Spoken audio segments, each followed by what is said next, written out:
본문은 고린도전서의 마지막 인사말로 사도 바울이 고린도 교회 교인들을 향해서 여러 권면을 남기고 이제 마지막으로 당부하고 싶은 말씀을 기록하고 있습니다. 그의 당부의 첫 번째 말이 무엇입니까? 13절을 보면 깨어 믿음에 굳게 서서 남자답게 강건하라, 이 말씀을 우리에게 주십니다. 지금 고린도 교회는 그리스 로마 문화, 그러니까 쉽게 말하면 세상 문화가 교회 안에 그대로 스며 들어와서 교회가 골물대로 골마 있는 상태입니다. 그 중에 가장 심각한 것을 두 가지를 꼽으라면 하나는 도덕적 타락, 그리고 또 다른 하나는 엘리트주의였습니다. 여러분, 교회가 어떤 공동체입니까? 교회는 예수 그리스도의 피로 그 모든 죄가 사함받고 구원받은 자들이 모인 공동체입니다. 그러하기에 세상의 빛과 소금으로서 죄와 맞서 싸우는 공동체이죠. 그런데 교회 안에 세상에서도 보기 힘든 음행의 죄가 버젓이 벌어지고 무엇보다 그것을 자정할 능력이 없었다는 것입니다. 그러니까 여러분, 저와 여러분이 아셔야 되는 것이 죄를 짓는 것보다 더 심각하고 무서운 것은 죄를 스스로 자정할 능력이 없다는 것입니다. 그렇다 보니 교회 안에서 어떤 분쟁이 벌어졌는데 스스로 해결할 능력이 없으니까 어떻게 해요? 세상 법정에 가서 우리 좀 판결해 주세요, 이러고 있는 거예요. 또한 이 고린도 교회의 이 엘리트주의는 다양한 형태로 나타났는데 탁월한 지식과 언변을 이런 사회적인 지위와 명예로 여겼던 이 고린도 사회의 문화가 그대로 스며들어서 그 사람의 지식이나 그 사람의 어떤 말솜씨나 혹은 그 사람의 사회적 지위를 곧 그 사람의 믿음으로 여기는 거예요. 그러니까 세상에서 성공하면 교회에서도 믿음 좋은 사람으로 인정을 해주는 거죠. 이런 분위기가 성만찬에도 그대로 투영되어서 이 성만찬이 주로 이 부유한 사람들이 가난한 성도들을 오히려 상처 주고 부끄러움을 주는 그런 자리로 만들어 버렸다는 거죠.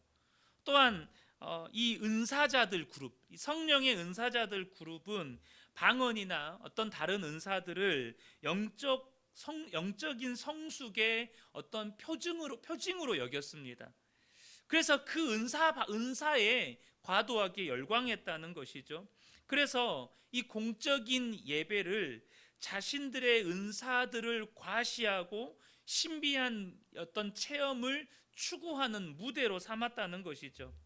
그러니까 은사를 받지 못한 성도들보다 자신들이 신앙적으로 우월하다는 의식을 가지고 있었다 보니까 뭘 유발을 해요? 시기와 질투를 유발합니다. 교회 안에 끊임없는 질투와 경쟁을 낳고 또 다른 어떤 분열을 낳는 결과를 가져왔다는 것이죠. 그런 고린도 교회를 향해서 이런 도덕적인 타락과 이 잘못된 이 엘리트주의가 지금 만연해 있는 이 고린도 교회를 향해서 깨어 믿음에 굳게 서서 남자답게 강건하라 라고 하는 이 권면은 교회 안에 스며 들어와 있는 세상의 문화와 가치관을 깨어서 분별하고 담대하게 대적해서 끊어내라는 뜻입니다. 여러분, 앞서도 말씀드렸지만 교회는 세상의 빛과 소금입니다. 마태복음 5장 13절부터 16절을 보면 너희는 세상의 소금이니 소금이 만일 그 맛을 잃으면 무엇으로 짜게 하리요? 후에는 아무 쓸데없어 다만 밖에 버려져 사람에게 밟힐 뿐이니라. 너희는 세상의 빛이라. 산 위에 있는 동네가 숨겨지지 못할 것이요 사람이 등불을 켜서 말 아래에 두지 아니하고 등경 위에 두나니 이러므로 집안 모든 사람에게 비치느니라. 이같이 너희 빛이 사람 앞에 비치게 하여 그들로 너희 착한 행실을 보고 하늘에 계신 너희 아버지께 영광을 돌리게 하라. 이 부분에 대해서 굳이 제가 어떤 주석이나 부연 설명을 하지 않고 이 말씀이 가지고 있는 의미가 뭐죠? 교회는 세상과 달라야 한다는 것입니다. 여러분, 여기에 동의하십니까? 교회는 세상과 달라야 돼요. 결코 세상과 닮아가서는 안 된다는 것입니다. 세상과 맛이 달라야 돼요. 세상과 행실이 달라야 합니다. 그런데 교회 안에 세상의 가치관, 세상의 문화, 어떤 세상의 어떤 목표, 이런 것들이 스며 들어와서 섞이기 시작하면 교회의 생명은 끝나는 것입니다. 사랑하는 성도 여러분, 저는 우리 근혜교회 모든 성도들이 믿음에 서서 담대하게 교회 안에 스며 들어와 있는 세상의 가치관, 세상의 문화, 세상의 것들을 분별하고 대적하고 단호하게 끊어낼 수 있는 믿음이 있으시기를 예수님의 이름으로 축복합니다. 교회는 그래야 한다는 거예요. 세상과 달라야 한다는 것입니다. 사도 바울이 이어서 하는 권면이 있습니다. 14절을 보면 너희 모든 일을 사랑으로 행하라 라고 권면합니다. 교회 안에서 모든 일을 믿음과 사랑으로 행하라는 것이죠. 특별히 모든 일을 사랑으로 행하라는 말은 지금 교회가 파벌 경쟁, 영적 우월 의식 혹은 도덕적 타락, 이런 것들로 인해서 상처받고 분열되어 있잖아요. 그런 교회를 치유하는 방법으로서 모든 일을 사랑으로 행하라는 의미입니다. 여러분, 고린도 교회는 은사와 능력이 많은 교회였습니다. 또한 이 고린도 교회는 여러 영적 지도자들이 거쳐갔어요. 아볼로가 거쳐갔고 베드로가 거쳐갔고 사도 바울도 거쳐갔습니다. 그러니까 서로 나는 아볼로에게, 나는 게바에게, 나는 바울에게, 이런 파벌이 형성된 거예요. 그런데 여러분, 그런 탁월한 지도자들이 이렇게 한동안 머물면서 교회를 가르치고 지도했는데 왜 교회는 그렇게 갈등과 분열 속에서 서로에게 상처를 주고 상처를 받고 했을까요? 너무 아이러니 아닌가요? 정말 당대의 최고의 영적 지도자들이잖아요. 최고의 석학하면 아볼로, 최고의 이방인의 사도하면 바울, 그리고 예수님의 수제자 베드로, 최고의 지도자들이 그 교회 성도들을 가르치고 지도했어요. 그런데 오히려 교회는 분열되고 서로 다투고 서로에게 상처를 줬어요. 이유가 뭡니까? 사랑이 없어서였기 때문입니다. 탁월한 지도자로부터 가르침을 못 받아서가 아니라 그들에게 사랑이 없었기 때문이에요. 오늘날 한국교회 안에 보면 정말 우리 성도님들 중에 귀한 은사를 가지신 분들이 참 많습니다. 또한 사회적으로 엘리트에 속하는 분들도 참 많죠. 그러나 여러분 어떻습니까? 한국교회 안에 분열도 많고 교회 안에 상처도 많고, 그래서 상처받아서 교회를 안 나가는 가난한 성도들은 또 왜 이리 많습니까? 정말 이 시점에서 저와 여러분이 우리에게 주신 은사나 혹은 지도력을 정말로 사랑으로 사용하고 있는지 우리가 냉철하게 우리 자신을 돌아보아야 한다는 거예요. 우리가 어떤 은사와 능력을 가지고 있고 또 어떤 믿음과 탁월한 리더십을 가지고 있어도 사랑 없이 하는 것은 결국 자기성을 쌓는 일입니다. 여러분, 자기성을 쌓는 일은 무슨 결과를 가져오죠? 주님의 몸된 교회를 무너뜨리는 결과를 가져옵니다. 교회 안에 하나님의 나라가 아니라 내 나라가 막 건설되어 있는 거예요. 내 영향력이 막 이렇게 사람들에게 영향력을 끼치고 있는 거예요. 내 영향력을 끼치고 있다는 말은 뭐죠? 주님의 영향력이 감소하고 있다는 뜻이 되는 것입니다. 그래서 여러분, 사도 바울이 고린도전서 13장 사랑장을 시작하면서 뭐라고 이야기하죠? 1절부터 3절을 보면 내가 사람의 방언과 천사의 말을 할지라도 사랑이 없으면 소리나는 구리와 울리는 꽹과리가 되고, 내가 예언하는 능력이 있어 모든 비밀과 모든 지식을 알고 또 산을 옮길 만한 모든 믿음이 있을지라도 사랑이 없으면 내가 아무것도 아니요, 내가 내게 있는 모든 것으로 구제하고 내 몸을 불사르게 내줄지라도 사랑이 없으면 내게 아무 유익이 없느니라.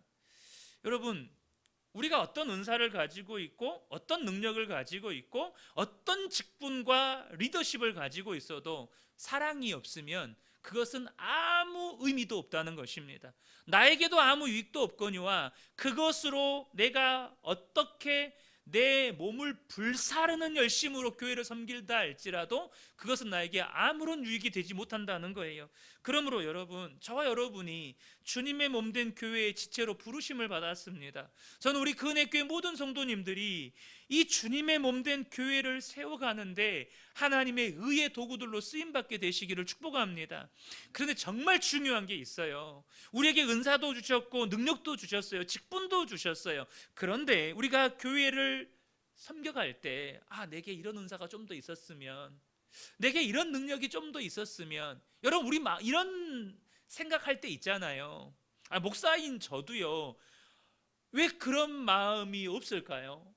저에게도 정말 내가 설교를 좀 더 잘했으면, 내가 정말로 이런 분야에 좀 더 준비됐으면, 여러분 이런 마음이 저에게도 왜 없을까요? 그런데 우리가 하나님 앞에 정말로 먼저 구해야 될 것은 은사나 능력이나 어떤 직분이 아니라 주님의 마음, 사랑을 구해야 한다는 것입니다.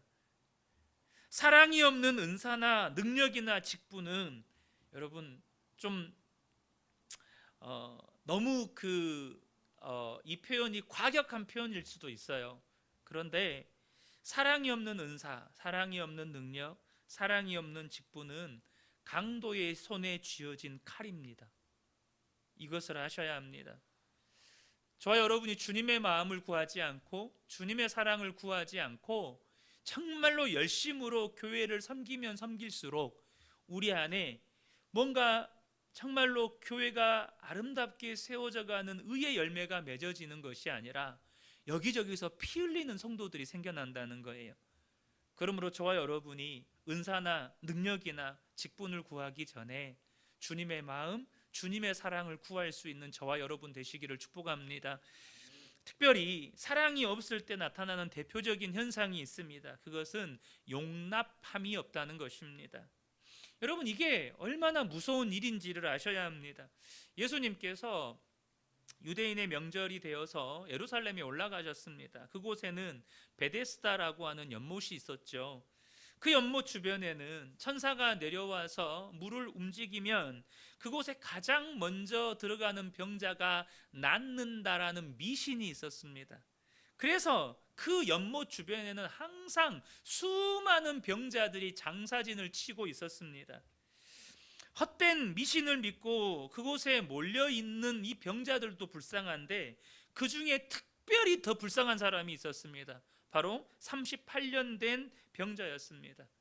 이 사람은 한 번도 그 연못에 들어가 본 적이 없어요. 누가 와서 자신을 가장 먼저 연못에 넣어주기만을 바라는 헛된 소망을 붙잡고 연못 주변을 떠나지 못하는 거예요. 근데 여러분 설사 누가 와가지고 가장 먼저 이 38년 된 병자를 연못에 넣어주면 병이 낫습니까? 안 낫잖아요. 이 미신이잖아요. 그런데 그 헛된 소망을 붙잡고 누군가가 와서 나를 넣어주겠지, 이렇게 그 연못가에 있는 거예요. 얼마나 불쌍해요. 38년 동안 한 번도 걸어본 적도 없어요.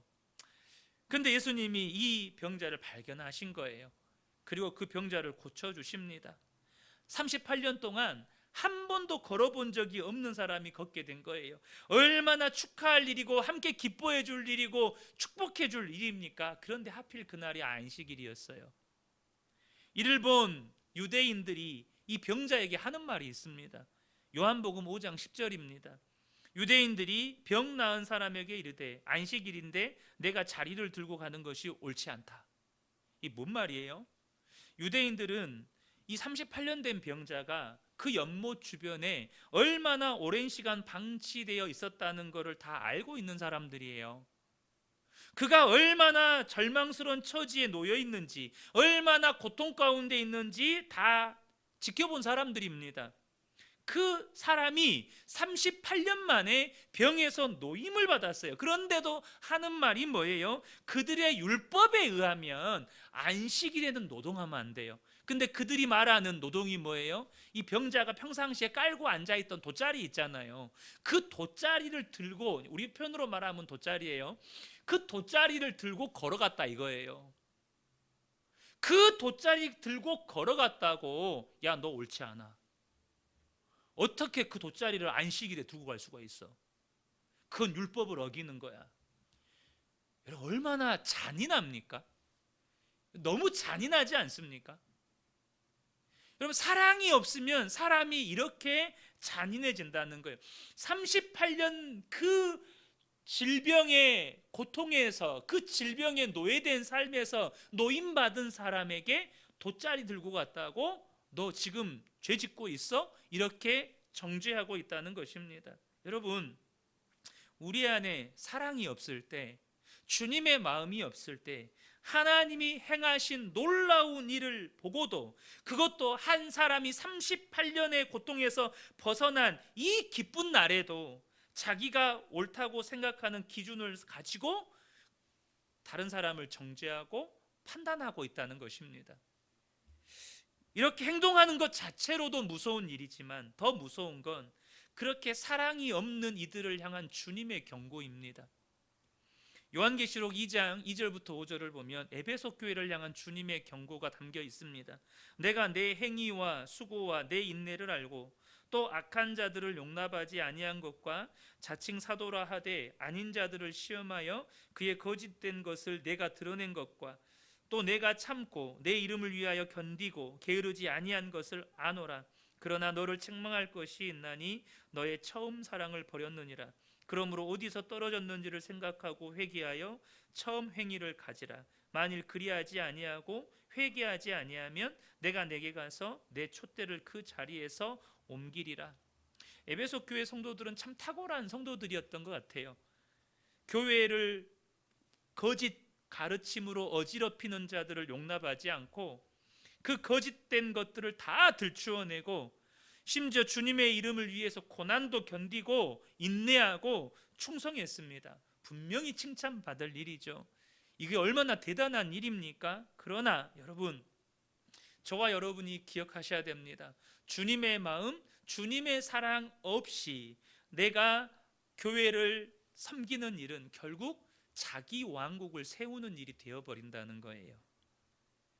그러니까 에베소 교회를 향해서 주님이 뭐라고 말씀하시죠? 회개하지 않으면 내 촛대를 옮겨버리겠다. 더 이상 에베소 교회가 교회로서의 기능을 못하게 하시겠다는 거예요. 더 이상 에베소 교회를 통해서 하나님이 역사하시지 않겠다는 뜻입니다. 얼마나 무서운 말씀입니까? 여러분, 이 말씀이 그대로 사울 왕에게 한 경고입니다. 네가 회개하지 않으면 내가 너를 버려서 다시는 왕이 되지 못하게 하겠다. 이 경고와 똑같은 경고거든요. 정말 두려운 경고죠. 여러분, 사랑이 없이 행하는 것이 이렇게 무서운 일이라는 것입니다.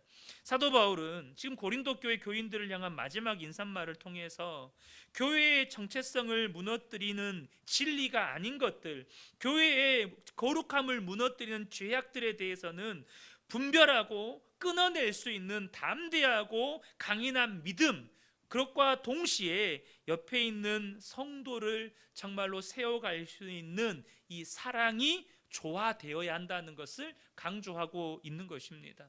여러분, 교회에는 믿음이 있어야 하고 교회에는 사랑이 있어야 한다는 것입니다. 끝으로 바울이 좋은 지도자를 추천합니다. 이 고린도 교회의 첫 회심자이고 바울이 직접 세례를 준 스데바나입니다.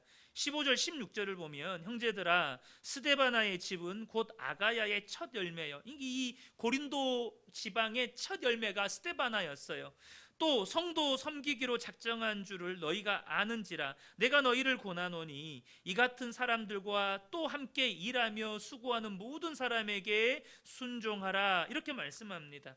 근데 여기서 우리가 주목해야 될 건 뭐냐면 스데바나를 아가야의 첫 열매라고 하지 않고 스데바나의 집을 아가야의 첫 열매라고 기록하고 있다는 것입니다. 그 말은 이 스데바나가 이 고린도의 첫 회심자였을 뿐만 아니라 그가 예수 믿고 구원받은 기쁨과 감격이 너무나 커서 그가 성도들을 섬기기로 작정을 했는데 자기 집을 교회로 내놓았다는 것입니다. 여러분, 자기 집을 교회로 내놓는 일 쉽습니까? 절대 쉬운 일이 아니죠. 어쩌다 한번 성도들을 집에다 초청해서 섬기는 일도 쉽지 않은 일인데, 여러분, 당시 초대교회는 주일마다 성찬과 예찬을 지켰거든요. 그러니까 성만찬을 했습니다.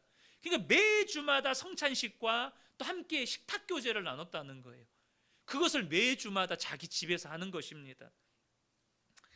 얼마나 이런 스데바나의 헌신이 기뻤는지 사도 바울이 이 스데바나와 또 부드나도와 아가이고의 방문이 이렇게 자신에게 기쁨이 되었고 또 위로가 되었다고 이야기하고 있습니다.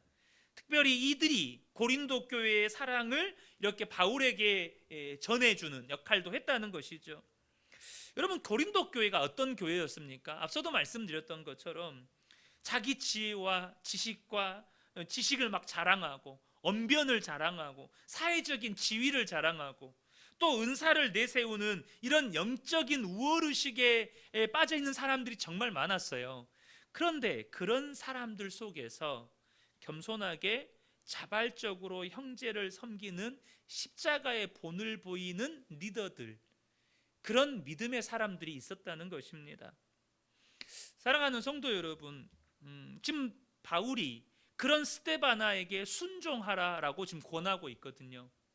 그리고 그런 스데바나와 함께 교회를 섬기는 자들에게 순종하라고 권하고 있습니다. 여러분, 교회는 어떤 지도자를 세워야 할까요? 한국 교회가요, 한때 목사가 담임 목사로 청빙을 받으려면 학위가 요구되던 시절이 있었습니다. 물론 지금도 그런 분위기가 없지는 않은데요, 교회들마다 외국에서 유학을 해서 박사 학위를 가진 목회자들을 선호했습니다. 그렇다 보니 목사들은 어떻게 해서든지 유학을 가서 학위를 받아오려고 했습니다. 또 한때 잠시 선교사 출신의 목사님들을 또 선호하던 때도 있었습니다. 그런데 여러분, 그런 목사의 스펙이나 능력이 교회를 세우지는 못했습니다. 여러분, 왜 한국 교회의 많은 성도들, 한국 교회들이 그렇게 스펙 좋은 목사들을 선호했을까요? 여러 가지 이유가 있겠지만 그 목사의 스펙이 교회의 자랑이 되는 것입니다. 이번에 우리 교회 목사님이 미국 유명한 대학교에서 박사학위 받으신 분이라고, 우리 교회 목사님이 선교지에서 한 20년 선교하신 분이라고. 그러니까 목사의 스펙이 교회의 자랑이 되는 거예요. 물론 그것이 이유의 전부라고 말할 수는 없습니다. 그러나 목사의 스펙이 교회를 세우지는 못했다는 것입니다. 여러분, 꼭 기억하셔야 됩니다. 예수님 외에 높아진 모든 것은 교회를 무너뜨립니다. 예수 그리스도 이름 외에 높아진 모든 것은 교회를 무너뜨려요.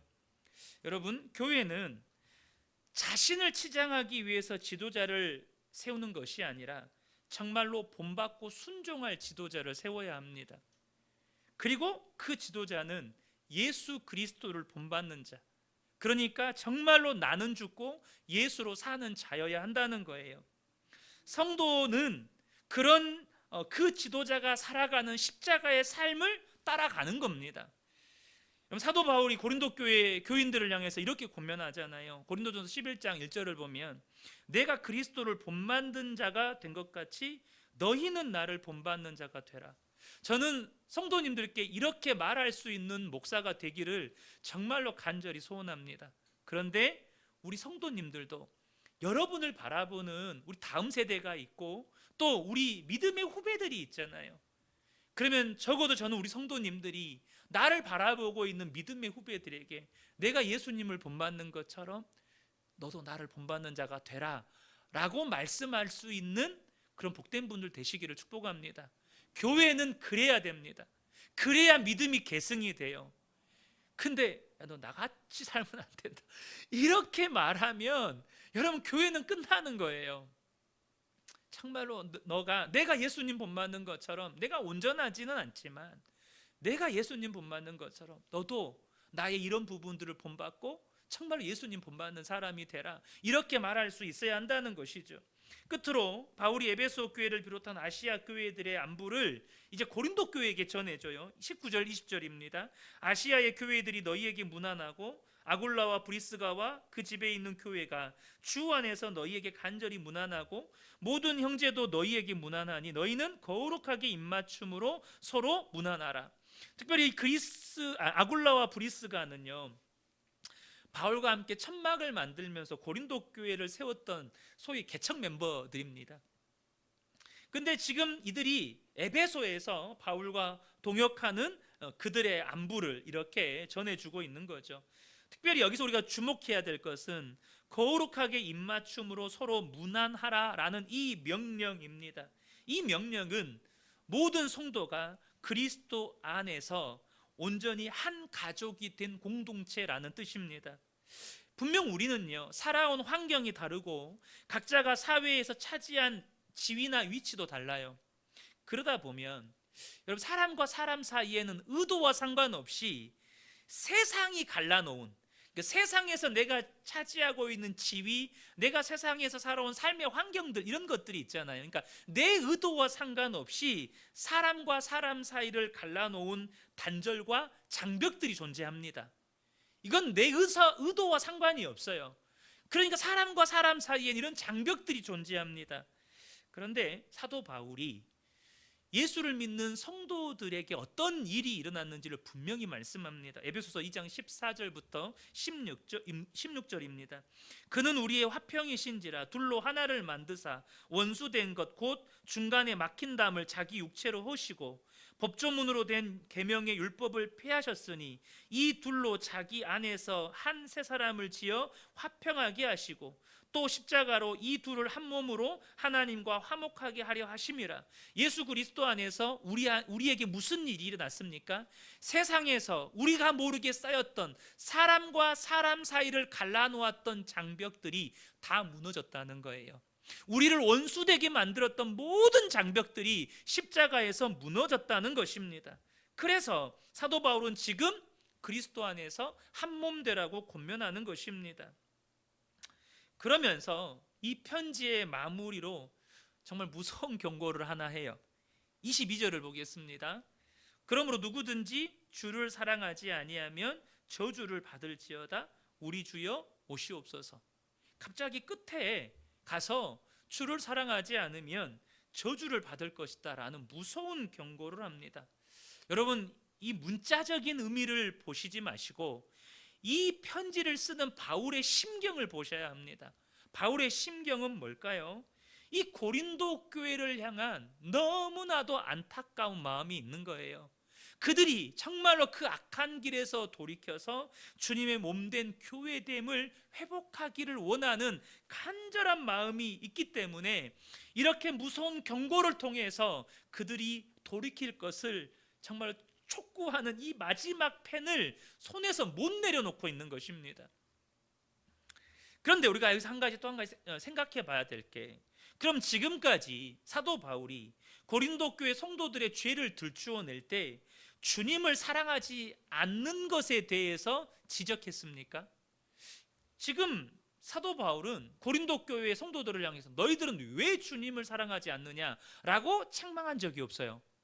그럼 뭐에 대해서 책망했습니까?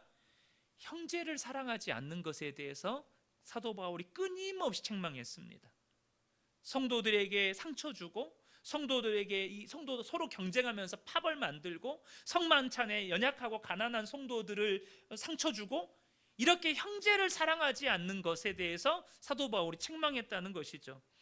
그 말은 방금 우리가 읽었던 이 주를 사랑하지 아니하면이라는 이 말은 결국 고린도 교회 교인들이 주님의 몸된 교회와 그 몸의 지체인 성도를 사랑하지 않는 것에 대한 말씀입니다. 여러분 꼭 기억하셔야 합니다.